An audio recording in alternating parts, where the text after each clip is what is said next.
Assalamualaikum warahmatullahi wabarakatuh. Mujahid-mujahidah SDIT Baitur Rahman, bagaimana kabarnya hari ini? Semoga kalian semua sehat dan dalam lindungan Allah Subhanahu wa taala. Kita akan sama-sama menyaksikan kisah Nabi Ibrahim bersama dengan Nabi Ismail alaihi salam. Nabi Ibrahim dan Nabi Ismail mengajarkan kepada kita untuk taat kepada perintah Allah Subhanahu wa taala. Nabi Ismail juga mengajarkan bagaimana kita menjadi anak yang taat kepada perintah kedua orang tua meskipun perintah itu berat. Dari ibadah kurban, kita juga belajar untuk menjadi pribadi, menjadi anak yang peduli dan senang berbagi dengan sesama. Baik, sama-sama kita menyaksikan kisah berikut ini. Selamat menyaksikan.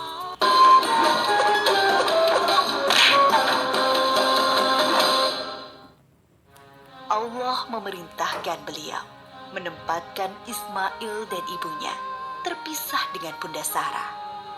Suatu hari, Nabi Ibrahim menyuruh Bunda Hajar untuk berkemas-kemas. Mereka akan mengadakan perjalanan jauh. Ismail yang masih menyusu pada ibunya tentu dibawa pula. Mereka melintasi rute yang panjang dan akhirnya sampailah ke suatu tempat yang sangat gersang. Tidak ada pohon-pohonan tempat bernaung, udaranya pun panas.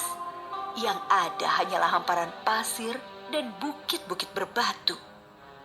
Nabi Ibrahim turun dari kendaraannya, kemudian menurunkan istri dan anaknya. Tanpa berkata apa-apa, beberapa saat kemudian, beliau beranjak dan pergi meninggalkan keluarganya.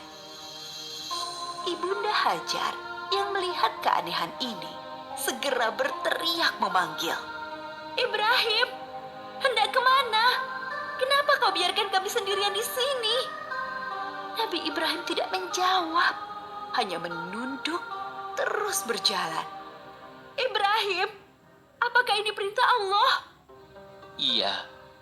"Kalau begitu aku yakin Allah tidak akan membiarkan kami." Ibunda Hajar begitu sabar dan ridho pada keputusan Allah.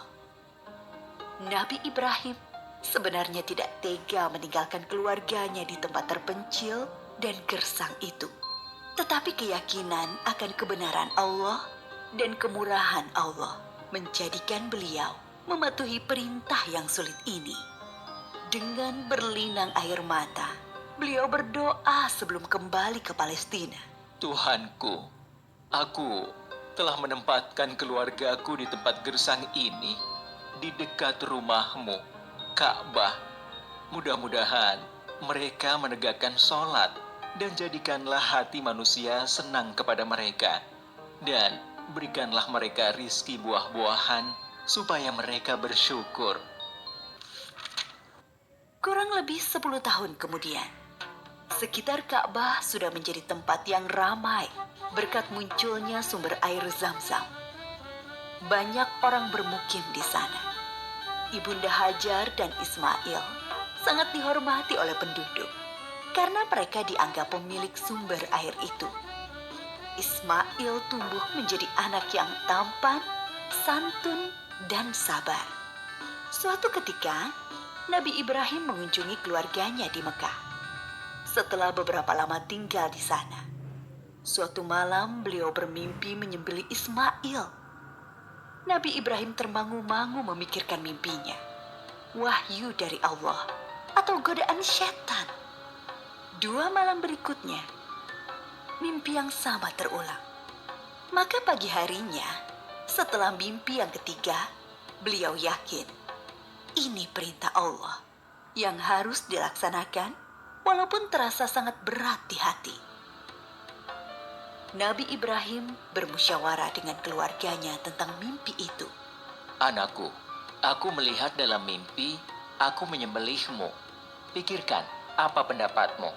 Ismail sangat memahami bahwa ayahnya adalah Nabi Allah.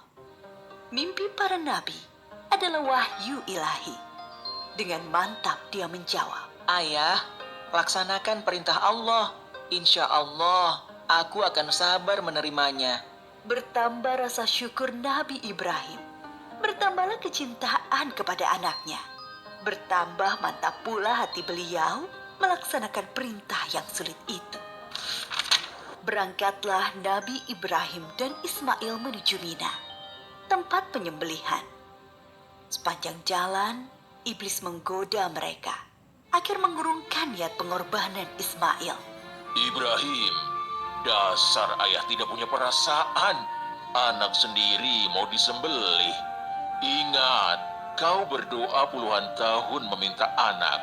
Allah sudah memberimu anak yang soleh. Sekarang kau mau sembelih, ha? Nabi Ibrahim mengambil kerikil-kerikil dan melempari iblis. Beliau tidak bergeming dengan godaan-godaan itu. Hatinya dipenuhi keyakinan yang mantap kepada Allah. Begitu pula Ismail. Sampai di tempat penyembelihan, Nabi Ibrahim membaringkan Ismail, bersiap mengayunkan golok yang tajam ke leher anaknya. Lalu Allah berfirman, "Hai Ibrahim, engkau telah menaati perintahku. Ini adalah perintah yang sulit. Aku memberi balasan orang-orang yang berbuat baik." Allah mengganti Ismail dengan seekor domba yang besar. Itulah yang kemudian disembelih sebagai kurban, sedangkan Ismail tidak jadi disembelih. Peristiwa ketika Ibunda Hajar ditinggalkan sendirian bersama Ismail ketika masih bayi dan pengorbanan Ismail diabadikan dalam rangkaian ibadah haji kita.